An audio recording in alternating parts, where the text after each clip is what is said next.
Morning student. आज हम बच्चों के कहने पर टेंस, अंग्रेजी में टेंस के बारे में बताने जा रहे हैं। और बहुत छोटे छोटे बच्चों का डिमांड था कि टेंस पर आप वीडियो बना करके दीजिए ताकि रात में हमको पढ़ने में सुविधा हो। तो आज हम बच्चों की सुविधा को ध्यान में रखते हुए हम टेंस बताने जा रहे हैं। और थोड़ा सा बच्चा ध्यान दे देगा तो टेंस बहुत इजी है, आसानी से बच्चों के समझ में आ जाएगा। तो सबसे पहले हमको क्या देखना है कि टेंस कहते हैं किसे। टेंस स्पेलिंग होगा TENSE, टेंस। तो टेंस कहते किसे है? तो कहता है कि किसी भी काम को करने में जो समय एक्सपेंस होता है, जो समय खर्च होता है, उसको हम टेंस कहते हैं। हम कोई भी काम करते हैं, खेलने का काम करते हैं, पढ़ने का काम करते हैं, कोई और भी खेतों में काम करते हैं, तो किसी भी काम को करने में जो समय खर्च होता है उसी समय को हम लोग कहते हैं टेंस कहते हैं। जैसे उदाहरण के तौर पर हम देते हैं कि राम आम खाता है, राम आम खाता है। तो यहाँ पर क्या होता है कि राम जो आम खाता है और राम को आम खाने के क्रम में जो समय खर्च होता है, जो समय एक्सपेंस होता है, उसको हम लोग कहते हैं टेंस। अब इसको हम इंग्लिश में भी लिख सकते हैं, Ram it's mango, Ram it's mango. तो राम को आम खाने में जो समय खर्च हुआ उस समय को हम लोग कहते हैं टेंस कहते हैं। और भी इस तरह का ढेर सारा उदाहरण है। मैं पटना जाता हूँ, वे लोग सुबह में टहलते हैं। तो सारे काम को करने में जो समय एक्सपेंस होता है हम उस समय को क्या कहते हैं? टेंस कहते हैं। Tense, there are 3 types of tense. Tense 3 प्रकार के होते हैं। 3 टाइप्स ऑफ टेंस। ये पहला हो गया तुम्हारा present tense, PRESENT, present tense. अब पहले प्रेजेंट टेंस को देखना है। प्रेजेंट टेंस में क्या होता है? प्रेजेंट का मतलब होता है ही वर्तमान। प्रेजेंट टेंस को हम लोग कहते हैं वर्तमान काल। तो वर्तमान काल का मतलब क्या होता है? इसमें एक उदाहरण के तौर पर हमको बताते कि जो काम अभी है, जो काम अभी हो रहा है, वो काम समाप्त नहीं हुआ है, काम जारी है। जैसे मैं पढ़ता हूँ, मैं पढ़ रहा हूँ, वे लोग पटना जा रहे हैं, सीता गीत गा रही है, मोहन खेलता है। ये सारे काम जो है अभी हो रहा है, अभी समाप्त नहीं हुआ है। जो काम समाप्त नहीं हुआ है वो काम जारी है। तो जिस समय में ये काम जारी है उस समय को हम लोग कहते हैं प्रेजेंट टेंस कहते हैं। जैसे मैं आम खा रहा हूं, मैं आम खा रहा हूं। तो यहां पर आम खाना समाप्त नहीं हुआ है, यहां पर मैं आम खा रहा हूं, इसका मतलब है कि काम अभी जारी है। तो अगर कोई काम अभी जारी है और इस समय जारी होने के समय में जो समय एक्सपेंस हो रहा है उस समय को हम लोग कहते हैं प्रेजेंट टेंस। इसका ढेर सारा उदाहरण है। और सब जैसे लिख सकते हैं, आई एम ईटिंग मैंगो। ये इंग्लिश में इसको लिख दिए, आई एम ईटिंग मैंगो मतलब होता है कि मैं आम खा रहा हूं, यानी ये समय प्रेजेंट टेंस का है। दूसरा तुम्हारा है past tense, PAST, past tense. Past tense किसे कहते हैं? पास्ट का मतलब होता है बीता हुआ समय, जो समय, जो काम समाप्त हो गया है। कल जो बीत गया, हम कल पटना गए थे, राम कल आम खाया था। तो ये सब समय, जो समय समाप्त हो गया उस समय को हम लोग कहते हैं पास्ट टेंस। यहां पर उदाहरण के तौर पर हम दे देंगे कि राम कल पटना गया था, राम कल पटना गया था, यानी वो समय समाप्त हो गया, वो काम कल हो गया था।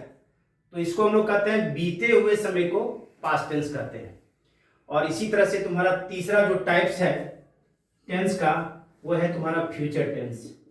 फ्यूचर टेंस, फ्यूचर टेंस को हम लोग हिंदी में कहते हैं भविष्य काल। भविष्य का मतलब क्या होता है?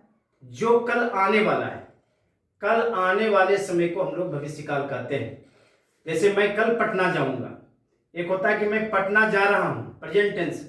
मैं कल पटना गया था, पास्ट टेंस। और मैं कल पटना जाऊंगा, वो काम अभी नहीं हुआ है, वो काम कल होगा।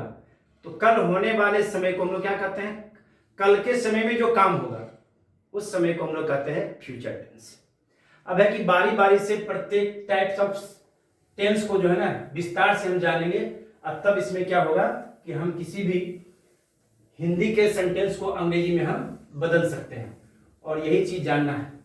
इससे जानने के अब टाइप्स ऑफ क्या होता है, प्रेजेंट टेंस,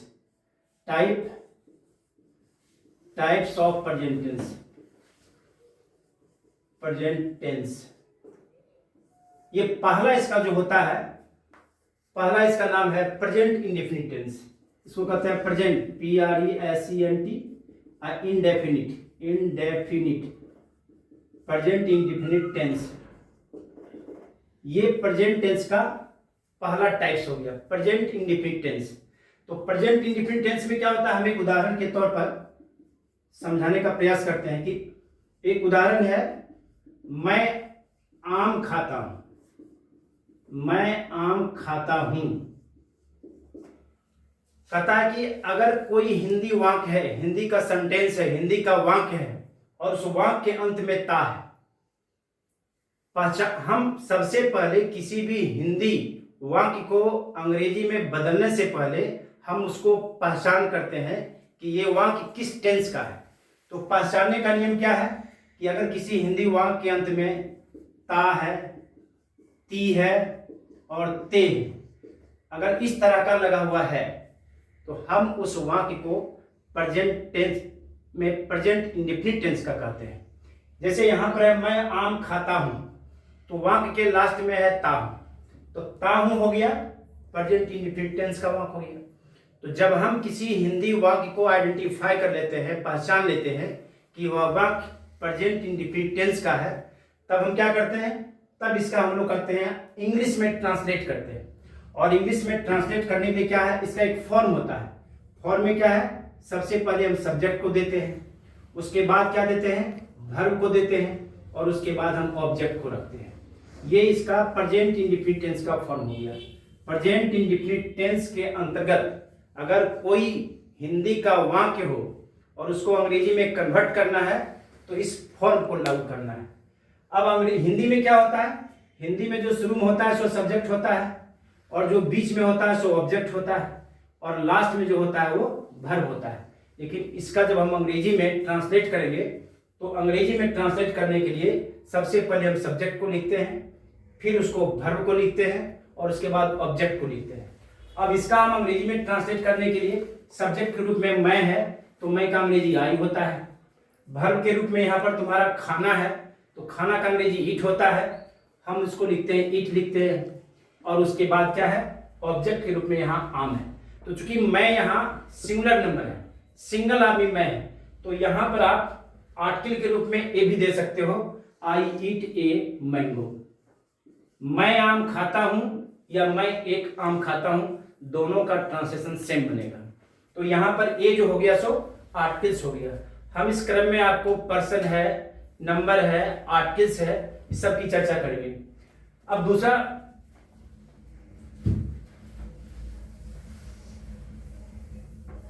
दूसरा एग्जांपल में हम अगर दे देते हैं कि सीता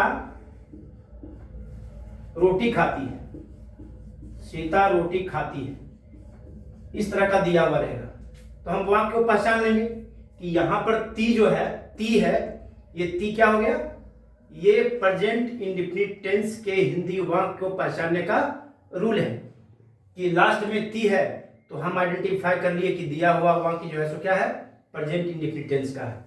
अब यहां पर सीता जो हो गया सो सब्जेक्ट हो गया, और यहां पर खाना जो है सो वर्ब हो गया, और रोटी हो गया ऑब्जेक्ट। फिर उसी फॉर्म पर डाल करके हम इस हिंदी के वाक्य को अंग्रेजी में कन्वर्ट कर देंगे।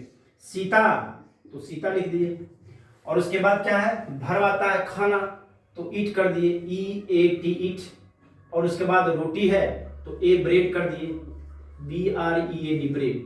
लेकिन एक बात इसमें और याद रखना है कि अगर कोई सेंटेंस का सब्जेक्ट थर्ड पर्सन के सिंगुलर नंबर में हो, जैसे तुम्हारा ही है, सी है, और जितना भी तरह का नाम जो सिंगुलर में आता है, राम है, मोहन है, सीता है, गीता है, रीता है, इस तरह का जितना भी नाम आएगा, तो नाम आने के बाद उसके वर्ब में हम एस और ईएस जोड़ते हैं। एस और ईएस, एस और ईएस, इसका भी एक रूल है कि वर्ब के अंत में एस या ईएस कैसे जोड़ते हैं। तो अंग्रेजी का जो 26 अल्फाबेट जो होता है उसमें से 5 लेटर्स जो है उसको हम लोग कहते हैं वॉवेल। क्या कहते हैं? वॉवेल्स कहते हैं। और वॉवेल्स में आता है ए है, ई है, आई, ओ और यू। ये 5 लेटर्स जो हो गया वो वॉवेल कहलाता है। और इसके बाद जितना भी 21 बचता है इसकी संख्या 5 होती है। और वॉवेल के बाद होता है कॉन्सोनेंट। कॉन्सोनेंट होता है। और यहाँ पर हो गया बी है, सी है, डी है, एफ है, डॉट डॉट है ना, एक्स वाई जेड, यहाँ तक होता है। और इसकी टोटल संख्या 21 होती है। तो अगर सेंटेंस में सब्जेक्ट अगर थर्ड पर्सन के सिंगुलर नंबर में है, हम अभी बता देंगे, थर्ड पर्सन के सिंगुलर नंबर में है तो वर्ब में एस और ईएस को ऐड कर देते हैं। अब बात रहे कि एस कब ऐड होगा और ईएस कब ऐड होगा। तो वर्ब को हम देखेंगे कि वर्ब का लास्ट लेटर अगर वॉवेल्स में है तो वहां पर हम ईएस को प्लस कर देंगे। लेकिन अगर वर्ब के लास्ट में ये वॉवेल्स नहीं होकर के अगर कॉन्सोनेंट का कोई लेटर है तब यहाँ पर हम एस दे देंगे। तो हम यहाँ देखते हैं कि सीता ईट ए ब्रेड है, तो ईट में टी है, तो टी वॉवेल के अंतर्गत नहीं आता है, टी कॉन्सोनेंट के अंतर्गत आता है। और अकॉर्डिंग टू रूल अगर कॉन्सोनेंट है तो यहाँ पर हम केवल एस लगा देते हैं। अब ये सेंटेंस कंप्लीट हो गया कि Sita eats a bread. Sita रोटी खाती है या सीता एक रोटी खाती है। दूसरा और एग्जाम्पल हम देते हैं कि मोहन पटना जाता है। मोहन पटना जाता है। अब यहां पर ध्यान देना है, ये हिंदी का वाक्य है, मोहन पटना जाता है। यहां पर मोहन हो गया सब्जेक्ट, जाना हो गया वर्ब, पटना हो गया ऑब्जेक्ट। अब सबसे पहले क्या करेंगे, इसको ट्रांसलेशन बनाना है। ये तो हम पहचान गए कि लास्ट में ता है तो प्रेजेंट इंडेफिनिट टेंस का है। अब इसका हम ट्रांसलेट बनाएंगे, ट्रांसलेशन में इसको अंग्रेजी में कन्वर्ट करना है। तो सबसे पहले हम सब्जेक्ट को लिखते हैं, मोहन को लिखते हैं मोहन। और नाम का जो सबसे पहला लेटर है, ध्यान रखना चाहिए कि जब भी कोई सेंटेंस हम शुरू करते हैं तो नाम का जो पहला लेटर होता है वो कैपिटल लेटर होता है। तो यहाँ पर मोहन नाम है तो मोहन में एम जो है उसको कैपिटल लेटर भी लिखना है, मोहन। और इसके बाद क्या लगना है, वर्ब आ जाता है। तो जाना का अंग्रेजी गो होता है, मोहन गो। और पटना है तो इसमें टू लगा देते हैं, PATNA पटना। ये टू प्रीपोजिशन होता है जब कोई व्यक्ति निश्चिंत हो जाता है कि हमको पटना तक ही जाना है, हमको गया तक ही जाना है, निश्चित स्थान हो जाता है, तो वहां पर हम टू का प्रयोग करते हैं और ये प्रीपोजिशन कहलाता है। इसकी चर्चा हम बाद में करेंगे। अब यहाँ पर गो हो गया और प्रेजेंट इंडेफिनिट टेंस का ये सेंटेंस है और गो वर्ब हो गया। और यहाँ पर मोहन जो है सो थर्ड पर्सन के सिंगुलर नंबर में है। हम बताए हैं कि अगर कोई सेंटेंस का सब्जेक्ट थर्ड पर्सन के सिंगुलर नंबर में है तो उसके क्रिया में एस और ईएस लगता है। अब देखना है कि गो जो है, गो के लास्ट में ओ है और ओ को जब हम मिलान करते हैं तो अकॉर्डिंग टू रूल ये वॉवेल के अंतर्गत आता है। तो जब वॉवेल के अंतर्गत आता है तब यहां पर हम ईएस को ऐड कर देते हैं। अब ये सेंटेंस करेक्ट हो गया, मोहन गोज टू पटना। तो जब भी हम ट्रांसलेशन बनाते हैं खास करके प्रेजेंट इंडेफिनिट टेंस में, तो हमें इसका पूरा ख्याल रखना है कि क्रिया में एस और ईएस लगता है। अगर हम एस और ईएस नहीं लगाते हैं तो हमारा सेंटेंस गलत हो जाता है। ये तो नहीं प्रेजेंट टेंस की बात। और आगे हम चलते हैं, दूसरा है प्रेजेंट इम्परफेक्ट टेंस। ये दूसरा है टाइप्स में प्रेजेंट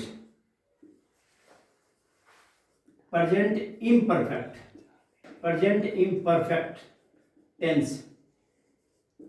ये दूसरा टाइप्स है प्रेजेंट टेंस का कि प्रेजेंट इम्परफेक्ट टेंस में कैसे बनता है। तो यहां पर हम एक एग्जांपल दे रहे हैं कि मैं पटना जा रहा हूं। मैं पटना जा रहा हूं, यह एक हिंदी का वाक्य है, दिया हुआ है, इसको ट्रांसलेट करना है। तो सबसे पहले क्या करना है, हमको आइडेंटिफाई करना है कि दिया हुआ हिंदी का वाक्य प्रेजेंट इम्परफेक्ट टेंस का है या नहीं। तो किसी भी टेंस का है उसको पहचानने का कुछ रूल रहता है कि जो वाक्य दिया गया है हम इसको कैसे पहचानेंगे कि ये प्रेजेंट इंडेफिनिट का टेंस है। तो यहाँ क्या है, अगर किसी हिंदी वाक्य के अंत में अगर रहा हूं, रही हूं, रहे हैं, रहा है, अगर इस तरह का लगा हुआ रहे तो हम समझेंगे कि ये हिंदी का जो वाक्य है वह प्रेजेंट इम्परफेक्ट टेंस का वाक्य है। प्रेजेंट इम्परफेक्ट टेंस का वाक्य हो इसके लिए उस वाक्य के अंत में ये सब आइडेंटिफिकेशन होना चाहिए। रहा हूं, रही हूं, रहे हैं, रहा है, इस तरह का अगर लगा हुआ है तो वो सेंटेंस हो जाता है प्रेजेंट इम्परफेक्ट टेंस हो जाता है। अब यहां पर क्या होता है, यहां पर ये तुम्हारा सब्जेक्ट हो गया, ये तुम्हारा है ना जाना हो गया, तुम्हारा क्या वर्ब हो गया, और ये तुम्हारा क्या हो गया ऑब्जेक्ट हो गया। यहां पर सब्जेक्ट है, पटना ऑब्जेक्ट हो गया, और जा रहा हूं हो गया वर्ब हो गया। अब यहां पर एक फॉर्मूला इसमें दिया गया है कि प्रेजेंट इम्परफेक्ट में जो सेंटेंस है उस सेंटेंस को अंग्रेजी में बनाने के लिए इसमें कुछ रूल होता है। रूल क्या है, सबसे पहले हम सब्जेक्ट लिखते हैं, इसके बाद इसमें एक्चुअली वर्ब आता है जिसको हम लोग कहते हैं एम, इज और आर। ये एक्चुअली वर्ब है जिसको हम लोग कहते हैं सहायक क्रिया, और इसके बाद आता है मेन वर्ब और प्लस इसमें लगता है आईएनजी, और उसके बाद होता है object. This is the format of present imperfect tense. अगर कोई वाक्य प्रेजेंट इम्परफेक्ट टेंस में है तो उस वाक्य को अंग्रेजी में अनुवाद करने के लिए हम इस फॉर्मेट का सहारा लेते हैं। अब देखना है यहाँ पर कि मैं पटना जा रहा हूं, यहाँ पर सब्जेक्ट है तो सब्जेक्ट में हम मैं को लिखते हैं आई, और मैं के साथ क्या लगता है इसको याद रखना पड़ेगा, मैं के साथ लगता है एम, तो यहां पर हो जाएगा एम, आई एम। इसके बाद तीनों में से कोई एक लगेगा और इसकी चर्चा भी हम करेंगे। इसके बाद वर्ब यहाँ है, तो वर्ब के रूप में तुम्हारा है जाना, तो इसको हम लिखते हैं गो माने जाना। लेकिन यहाँ पर क्या है आईएनजी का प्रयोग होता है क्योंकि रहा हूं, तो गो से हो जाता है गोइंग, आई एम गोइंग, और फिर क्या है पटना जा रहा हूं, तो पटना निश्चित हो गया कि पटने तक जाना है, तो यहां पर लिख देंगे I am going to Patna. ये कंप्लीट हो गया। ये प्रेजेंट इम्परफेक्ट टेंस के अंतर्गत यदि इस तरह का कोई हिंदी में सेंटेंस है तो उस हिंदी को अंग्रेजी में कन्वर्ट करने के लिए हम इस तरह का करते हैं। एक दूसरा उदाहरण हम और बता देते हैं, जैसे है कि सीता गीत गा रही है, सीता गीत गा रही है। अब यहां पर सीता हो गया सब्जेक्ट, गा रही है ये हो गया वर्ब, और गीत का हो गया ये है तुम्हारा ऑब्जेक्ट। फिर इसको इसी फॉर्मेट पर ला करके बना देना है। अब यहां क्या हो जाएगा, यहां सब्जेक्ट है तो सब्जेक्ट सीता हो गया, ये सीता हो गया। उसके बाद क्या है सीता के साथ क्या लगता है थर्ड पर्सन के सिंगुलर नंबर के कर्ता रहने पर उसमें सहायक क्रिया के रूप में तुमको इज लगता है, ये तुम्हारा हो गया इज, सीता इज। और यहां पर वर्ब है तो वर्ब के रूप में क्या है गाना, उसको लिखते हैं सिंग, और इसमें आईएनजी लग जाएगा तो हो जाएगा सिंगिंग, ये सिंगिंग हो गया। सीता इज सिंगिंग, और गा क्या रहा है गीत, ए सॉन्ग कर देंगे, ये इसका कंप्लीट हो गया कि सीता गीत गा रही है, Sita is singing a song. तो इस तरह का जितना भी हिंदी में वाक्य रहेगा अंग्रेजी में कन्वर्ट करने के लिए इसी तरह काम करेंगे। और एक होता है इसमें क्या, इसमें होता है नंबर के बारे में जानकारी होगा, लेकिन जानकारी नंबर, और नंबर का मतलब होता है वचन, नंबर का मतलब होता है वचन। अब मान लो कि 1 2 3 4 इस तरह से संख्या को हम काउंटिंग करते हैं तो वो नंबर में आ जाता है। इसी में तुम्हारा दो तरह का होता है, एक का नाम होता है सिंगुलर नंबर, सिंगुलर, ये सिंगुलर नंबर हो जाएगा, और दूसरा हो जाएगा प्लूरल नंबर।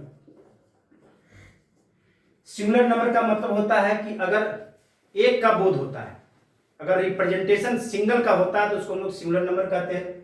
जैसे मान लो कि ए पेन है ना, ए पेन, ए बुक, कुछ भी हो जिसके आगे एक लगा हुआ है, ए लगा हुआ है, इसको हम लोग कहते हैं सिंगुलर नंबर।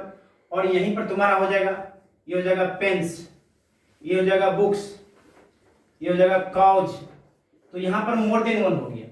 जब एक से संख्या ज्यादा हो जाता है तो हम उसको प्लूरल नंबर के अंतर्गत ले आते हैं, और जब सिंगल वर्ड्स होता है जिसे केवल एक का बोध होता है उसको हम लोग कहते हैं सिंगुलर नंबर कहते हैं। एक ऑब्जेक्ट को जब रिप्रेजेंट किया जाता है तब उसको हम लोग सिंगुलर नंबर कहते हैं, और एक से अधिक ऑब्जेक्ट को रिप्रेजेंट करते हैं तब वहां पर हो जाता है प्लूरल नंबर। ये तो नंबर की बात रही। अब एक होता है, इसमें पर्सन की बात होती है।